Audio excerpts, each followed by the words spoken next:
Hello class 10th Bihar board के students. जी हाँ, आप सही सुन रहे हैं।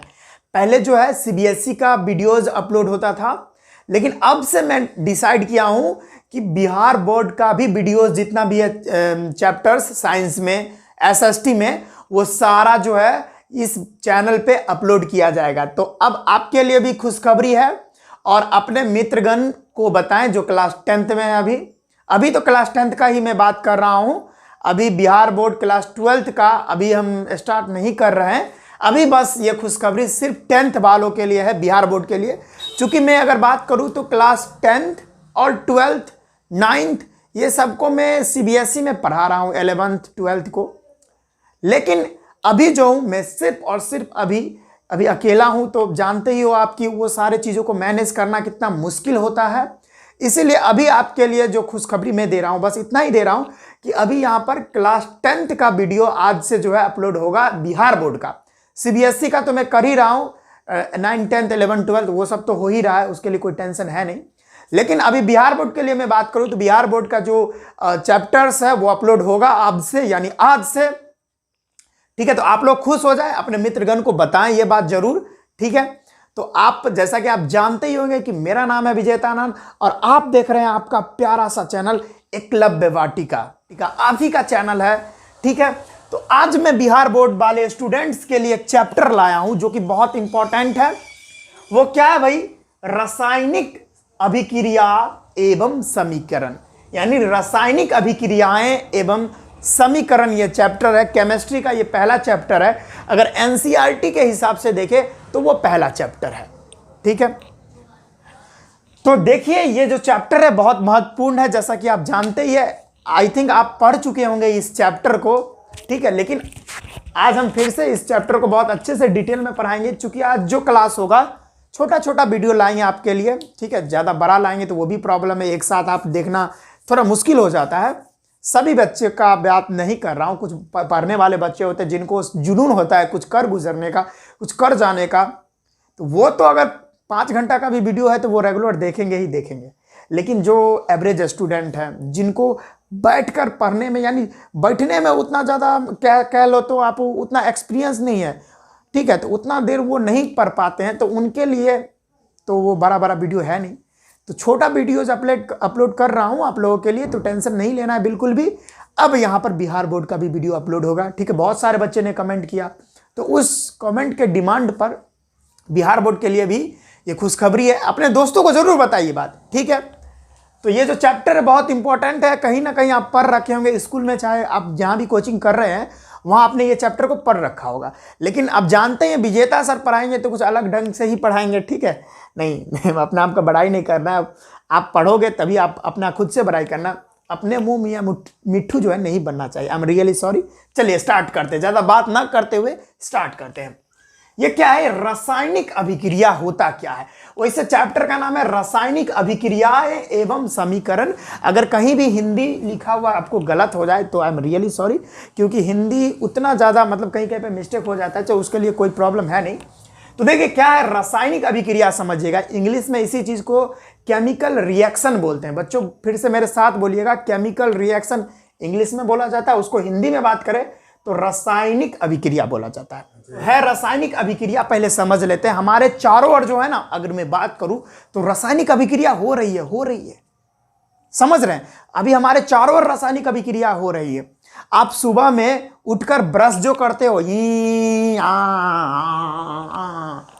तो वो भी एक रासायनिक अभिक्रिया ही होता है।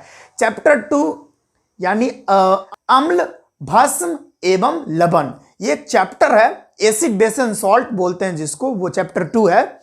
इसके बाद वही चैप्टर आने वाला है। तो वो चैप्टर में आप एक रिएक्शन के बारे में पढ़ोगे, न्यूट्रलाइजेशन रिएक्शन। उसको हिंदी में बोलते हैं उदासीनीकरण अभिक्रिया, यानी उसको न्यूट्रलाइजेशन रिएक्शन को हिंदी में उदासीनीकरण अभिक्रिया बोलते हैं। तो होता क्या है कि जब हम सुबह में उठकर आ करते हैं ब्रश, तो क्या होता है कि हमारे माउथ में, हमारे मुंह में बैक्टीरिया अटैक करने लगता है।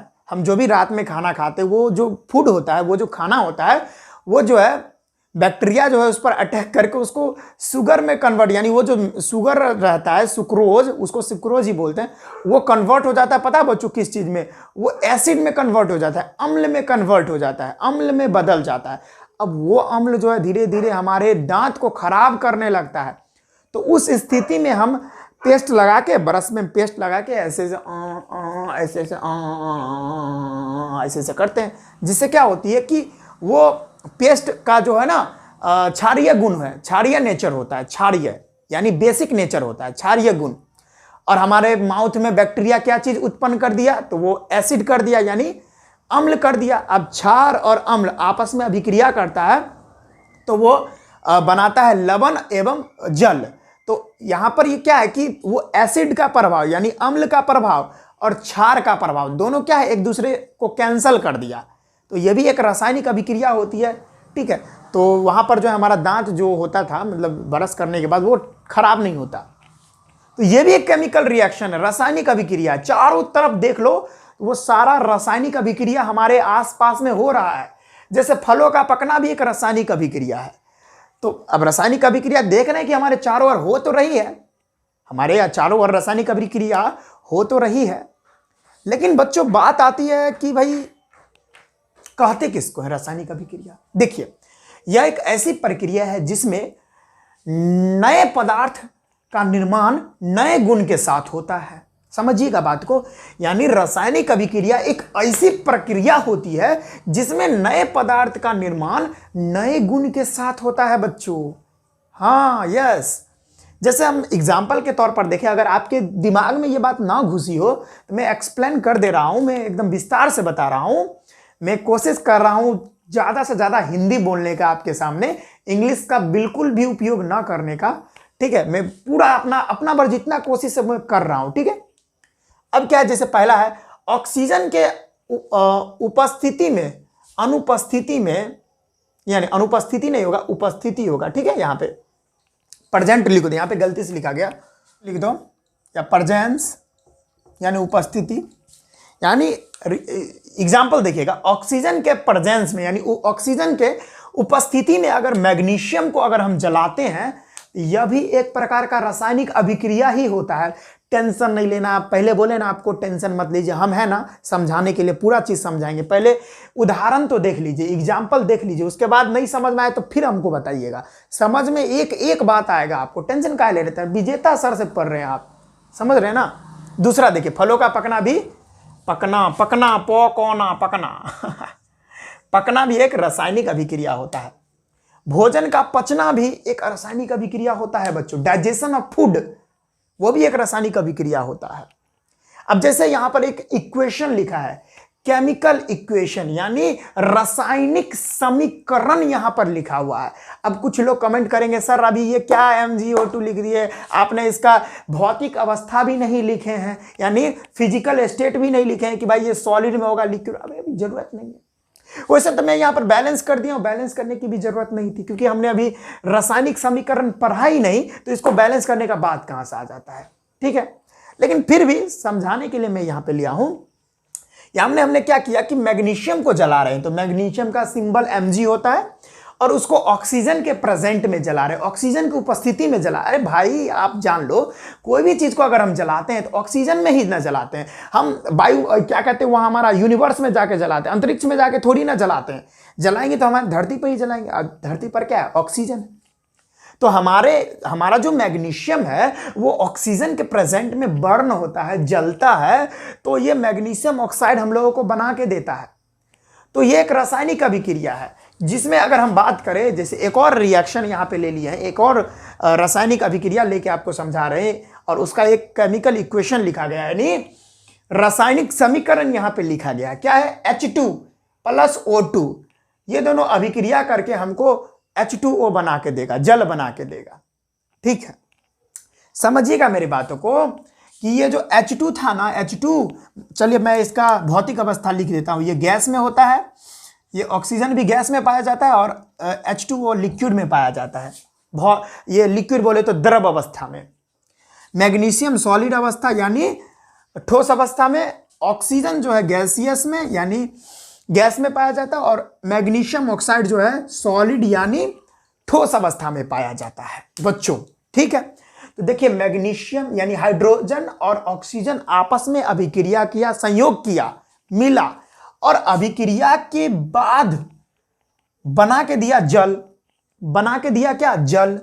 तो देखिए ये जो H2 था ये पहले किस अवस्था में था? ये पहले गैस में था, गैस में था। अब देखिए रिएक्शन जब हुआ है, अभिक्रिया जब हुआ है, उसके बाद H2O बना लिया। अब देखिए पहले गैस में था, अब यहां पे L यानी लिक्विड में बन गया, द्रव अवस्था में बन गया। तो पहले कुछ और था और अभी कुछ और हो गया। तो यही तो है रासायनिक अभिक्रिया। समझिए यह बात को, यह एक ऐसी प्रक्रिया है जिसमें नए पदार्थ का निर्माण होता है। देखिए यह जो पदार्थ था, यह जो चीज था, अब रासायनिक अभिक्रिया के बाद देखिए एक नया चीज बन गया है। तो जब भी नया पदार्थ नए गुण के साथ बन जाए तो उसी को तो रासायनिक अभिक्रिया बोलते हैं। आप कहिएगा नया गुण कैसे? अब भाई ये जो H2 था इसका गुण क्या था? ये गैस में था और भी बहुत तरह का गुण इस यहाँ पे था, लेकिन यहाँ जो बना बच्चों इसका गुण तो पूरा अलग हो गया। ये पहले गैस में था, अब ये लिक्विड में हो गया। इसका अपना बहुत सारा गुण होगा कुछ अलग, अब वाटर का कुछ अलग गुण होता है। तो बहुत सारा चीज यहाँ पर देख रहे हैं आप, यानी यही तो रासायनिक अभिक्रिया होता है ना बच्चों। समझ में आया कि यह एक ऐसी प्रक्रिया होती है जिसमें नए पदार्थ का निर्माण नए गुण के साथ होता है। यहां भी देखिए मैग्नीशियम पहले ठोस अवस्था में था, ऑक्सीजन के साथ मिलके सॉलिड में बना दिया यानी ठोस में बना दिया। इसका गुण कुछ अलग था और अभिक्रिया के बाद जो चीज नया चीज बना है उसका गुण पूरा अलग है भाई। मैग्नीशियम एक धातु होता है और मैग्नीशियम ऑक्साइड एक सब्सटेंस होता है, पदार्थ होता है जिसमें ऑक्सीजन भी ऐड होता है। तो ये बात होती है, दोनों का गुण अलग होता है। तो यही रासायनिक अभिक्रिया होती है।